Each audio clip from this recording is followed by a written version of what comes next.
Indonesia, kepemudaan adalah tema yang tidak pernah selesai diperbincangkan karena fleksibilitasnya dalam melayani dua dimensi sosial yang ekstrim.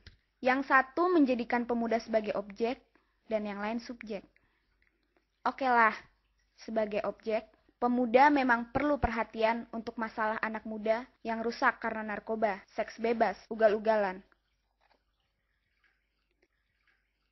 Hei para pemuda, ugal-ugalan dan hura-hura hanya membuatmu jadi objek. Padahal, energimu yang begitu besar bisa menjadikanmu pemimpin yang luar biasa untuk bangsa ini. Jangan cuma mengikut-ngikut dong. Bagaimana dengan dimensi kepemudaan sebagai tonggak masyarakat?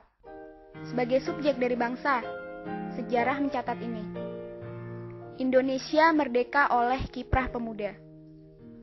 Indonesia selamat dari cengkraman komunisme karena organisasi pemuda dan mahasiswa. Orde Baru jatuh oleh gerakan pemuda. Sekarang, bagaimanapun juga, tidak dapat dipungkiri, isu kepemimpinan pemuda telah menjadi buah bibir di berbagai media, bahkan hingga hari ini.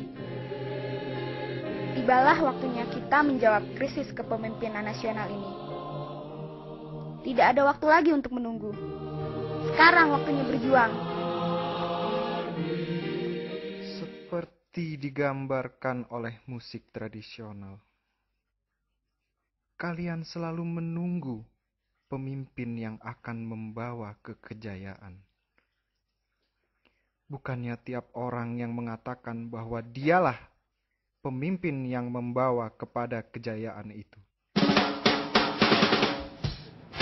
Sebuah persembahan bagi kegairahan dan keseriusan generasi muda Indonesia yang memperjuangkan terwujudnya sebuah perubahan.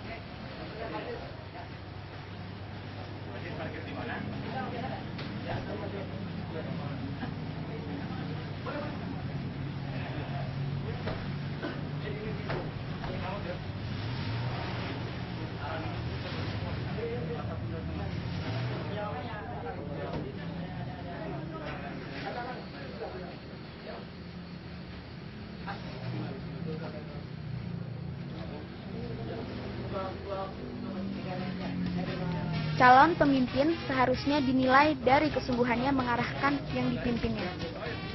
Tingkat kesejahteraan individual tidak seharusnya menjadi ganjalan seseorang untuk memimpin.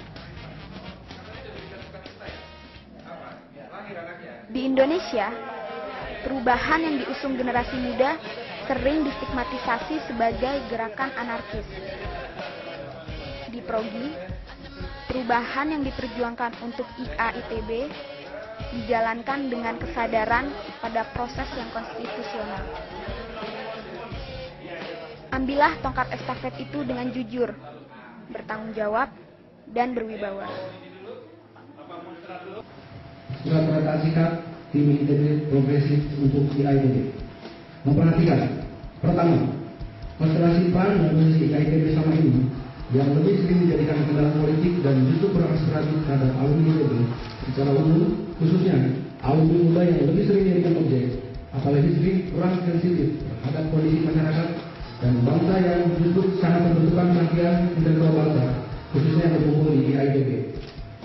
Kedua, perseratan pemilihan IAITB yang mengharuskan penyetoran uang sebesar PP 30 juta rupiah dan nominal jaminan sebesar 100 juta rupiah yang sedikit banyak merefleksikan bentuk-bentuk materialistik, pembatasan akses dan diskriminasi terhadap alumni yang justru solusi dari mentalitas kepemimpinan bangsa yang tidak tepat terhadap kesenjangan ekonomi dan sosial bangsa dan kemiskinan yang seolah-olah endemik. Dengan ini, kami menunjukkan rasa progres kami. Kami adalah anak muda yang menginginkan perubahan dasar, melalui partisipasi kami yang bertujuan untuk memenangkan pemilihan ini yang membentuk kepengurusan yang progresif, bersih, dan berjiwa kemudaan. Melalui pemilihan ini, kami mengimbau kepada seluruh rekan-rekan alumni untuk pertama, memilih kami sebagai dukungan minimal atas perjuangan demi progresivitas ini. Yang kedua, menolak segala pola-pola persyaratan yang berorientasi pada bentuk-bentuk material yang mendapatkan nilai luhur alma mater dan sisi pengabdian yang dibawa oleh IAITB. Bentuk-bentuk semacam ini harus merupakan yang terakhir di IAITB. Ketiga, dalam pemenuhan prasyarat yang bawah ini, kami bermodalkan kepercayaan dari kawan-kawan alumni ITB Muda dan yang berjiwa progresif, sebagian berupa sumbangan dan sebagian lagi berupa pinjaman. Untuk putri kedua ini, kami berharap pada rekan-rekan alumni muda dan yang progresif agar dapat membantu kami melunaskan pinjaman ini selama masa kampanye dalam bentuk urunan dan donasi lebih lanjut. Sekecil apapun donasi rekan-rekan sangat berarti pada perjuangan kami ini. In harmonia progresio, demi Tuhan, bangsa, dan alma mater. Atas nama alumni ITB Muda dan Progresif, juru bicara Zaid Perdana Nasution. Terima kasih. ITB ini mau dipakai untuk apa lagi? Jadi, kampus seharusnya menghasilkan riset yang berdaya guna dan angkatan kerja dengan kapabilitas memadai untuk berkarya di tengah masyarakat. Kegagalan pada kedua aspek ini menyebabkan gelar menjadi lebih penting daripada produktivitas si penyandang gelar. Selain tentunya melahirkan upaya eksploitasi sumber-sumber dana bagi kampus yang bersangkutan. Sebagai seorang intelektual, tidak perlu takut dengan kemampuan gelar, karena bukan gelarlah yang penting. Yang penting adalah kapabilitas kita sebagai seorang sarjana. Siapakah Zaid? Seorang alumni yang sangat muda. Angkatan